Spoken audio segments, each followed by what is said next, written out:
इमाटिनिब एक anti cancer drug है, यानी कि इसका इस्तेमाल कई तरीके के कैंसर को ट्रीट करने के लिए किया जाता है।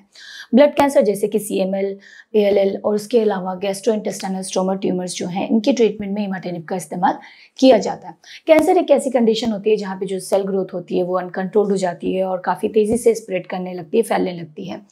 और जहाँ पे हम किसी दवाई की बात करते हैं, कोई एंटी कैंसर ड्रग है, तो वो जो दवाई होती है बेसिकली ये जो अनकंट्रोल्ड सेल ग्रोथ है उसको रोकती है, जिसके वजह से जो कैंसर की प्रॉब्लम है उसके ट्रीटमेंट में मदद मिलती है। तो जो इमाटिनिब है वो भी कुछ इसी तरीके से एक्ट करता है। इमाटिनिब बेसिकली करता क्या है, जो सेल प्रोलिफरेशन यानी सेल ग्रोथ के लिए या फिर सेल डिवीजन के लिए जो एंजाइम रिस्पॉन्सिबल होता है उसको इनहिबिट करता है और साथ ही साथ सेल डेथ को इंड्यूस करता है, जिसकी वजह से जो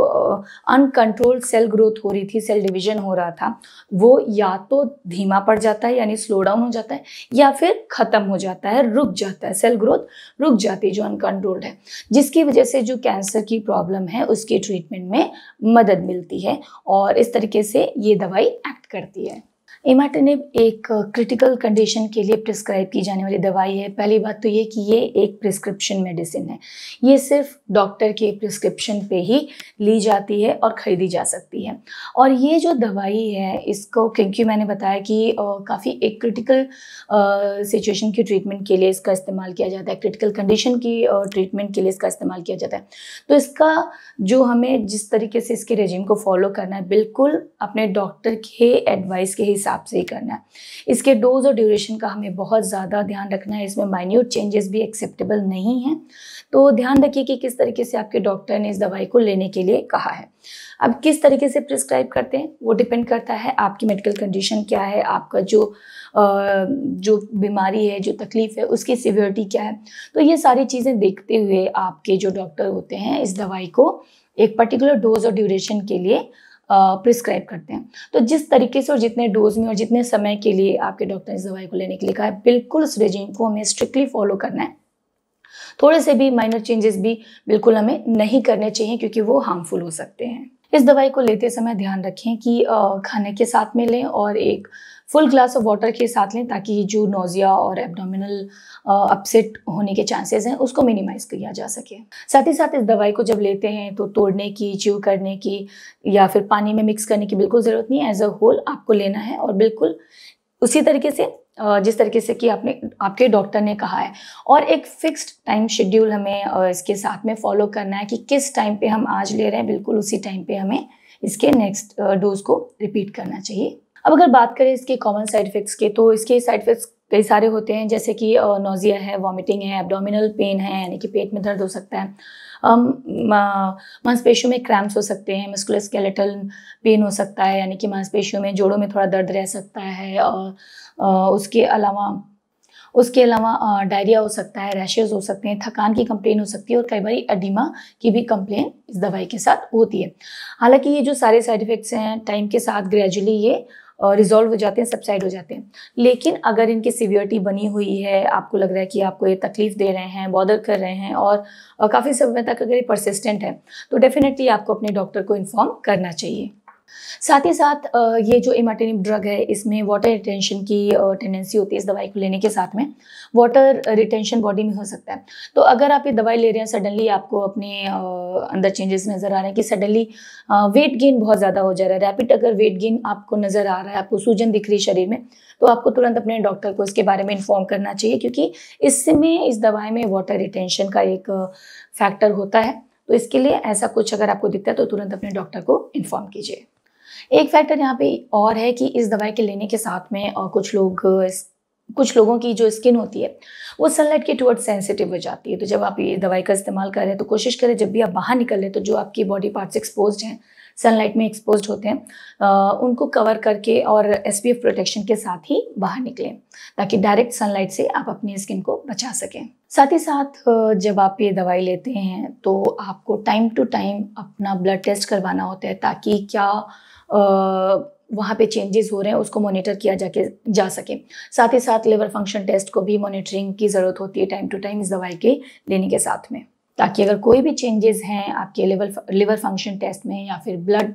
पिक्चर में कुछ भी अगर चेंजेस आ रहे हैं तो टाइमली उसको मैनेज किया जा सके, या फिर दवाई में चेंजेस या फिर उसको अगर मैनेज करना है, डोज को चेंज करना है, तो सब टाइमली किया जा सके। और उसके अलावा ये, क्योंकि जैसा कि मैंने बताया कि क्रिटिकल कंडीशन के लिए दी जाने वाली दवाई है, तो कोशिश करें जो भी जिस तरीके से फॉलोअप्स के लिए आपको बुलाया जाता है डेफिनेटली आप उस तरीके से फॉलो करें अपने आप को। जब आप दवाई ले रहे हैं तो डॉक्टर को टाइम टू टाइम अपने जो हेल्थ कंडीशन है उसके बारे में इन्फॉर्म करते रहें। जब भी इन्वेस्टिगेशन के लिए कहा जा रहा है उसको तुरंत करवाएं, ताकि आपकी मॉनिटरिंग प्रॉपर हो सके और ट्रीटमेंट में कोई भी कमी ना रहे। उसके अलावा अगर आपको कभी भी हेपेटाइटिस बी इन्फेक्शन हुआ है इन पास्ट, उसके बारे में भी ज़रूर अपने डॉक्टर को इन्फॉर्म करें, क्योंकि कई बार ये दवाई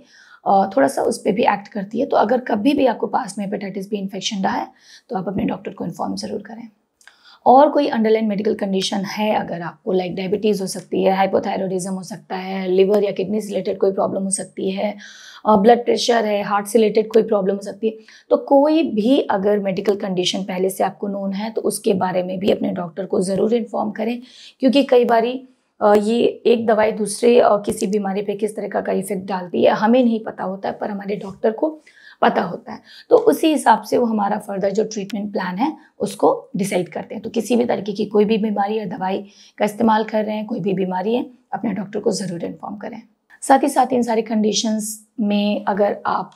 प्रेगनेंसी प्लान कर रहे हैं, प्रेग्नेंट हैं, ब्रेस्ट फीड करा रहे हैं, ऐसी कोई भी कंडीशन है उसके बारे में भी आपको अपने डॉक्टर को इन्फॉर्म करना बहुत ज़्यादा ज़रूरी हो जाता है। अल्कोहल कंजम्पशन बिल्कुल कोशिश करें बंद कर दें, क्योंकि पहले तो ये कंडीशन क्रिटिकल है, उसके अलावा जो दवाइयाँ हैं ये अल्कोहल के साथ इंटरेक्ट करती हैं और ज़्यादा हार्मफुल इफेक्ट दे सकती हैं, एडवर्स रिएक्शन उनका हो सकता है। तो अल्कोहल कंजम्पशन, स्मोक करना, ये सारी चीज़ें क्विट करें। साथ ही साथ अगर इम्यूनाइजेशन का भी आपका स्केड्यूल है तो उसके बारे में भी अपने डॉक्टर को ज़रूर इन्फॉर्म करें, क्योंकि जब ऐसी दवाइयाँ लेते हैं तो इन सारी चीज़ों का भी ध्यान रखना होता है कि किस तरीके का इम्यूनाइजेशन आप ले रहे हैं, और लाइव है, एटेन्यूएटेड है, वो आपके डॉक्टर डिसाइड करेंगे। तो अगर कोई इम्यूनाइजेशन का भी स्केड्यूल है उसके बारे में भी अपने डॉक्टर को ज़रूर इन्फॉर्म करें, अपने मर्जी से ये इसमें प्रोसीड ना करें। इन कंडीशंस में खाने का और लाइफस्टाइल का भी बहुत ज़्यादा फ़र्क पड़ता है। एंटीऑक्सीडेंट रिच खाना खाना चाहिए, हेल्दी खाना खाना चाहिए, थोड़ा सा हमें अपने लाइफ में एक्टिविटी मेंटेन करना चाहिए, थोड़ा सा लो लेवल एक्सरसाइज ही सही, सिंपल वॉक से हम स्टार्ट कर सकते हैं। बाकी उसके अलावा अपने डॉक्टर से हम बात कर सकते हैं कि किस तरीके की एक्सरसाइज रूटीन को हम अपने लाइफ में इन्वॉल्व करें। साथ ही साथ कोशिश करें स्ट्रेस फ्री रहने की, योगा मेडिटेशन को फॉलो कर सकते हैं, क्योंकि स्ट्रेस फ्री रहना किसी भी डिजीज़ को और ट्रीट करने का शायद सबसे पहला हमारा स्टेप होता है। अगर हम स्ट्रेस नहीं ले रहे हैं, हम पॉजिटिव हैं अपने ट्रीटमेंट को लेके, अपनी हेल्थ कंडीशन को लेके, अपनी लाइफ को लेके, तो चांसेस बहुत ज़्यादा बढ़ जाते हैं हमारे पॉजिटिव रिजल्ट की। तो ये जो सारी बातें थी इमाटिनिब के बारे में, उम्मीद करती हूँ कि इससे आपको ज़रूर मदद मिलेगी। उसके अलावा डिस्क्रिप्शन बॉक्स में हमारी टीम ने एक लिंक दिया है जहाँ से आप ओरिजिनल दवाइयाँ भी ऑर्डर कर सकते हैं। दवाइयाँ हमेशा आपको ओरिजिनल ही ऑर्डर करनी चाहिए, और जब भी दवाइयाँ लेते हैं ध्यान रखें कि कहीं से भी उसमें लीकेज या ब्रेकेज नहीं होनी चाहिए, उसका सील मेंटेन्ड होना चाहिए। एक्सपायरी डेट का ज़रूर ध्यान रखें कि जो दवाई ले रहे हैं उस पर एक्सपायरी डेट मेंशन हो, और उसको हमेशा चेक करें। साथ ही साथ हमेशा जो दवाइयाँ हैं, जैसे कि मैंने पहले ही कहा था, ओरिजिनल दवाइयाँ ही खरीदें, और दवाइयाँ खरीदते समय इन बेसिक इन्फॉर्मेशंस का हमेशा ध्यान रखें। तो मिलते हैं अपने अगले वीडियो में। धन्यवाद।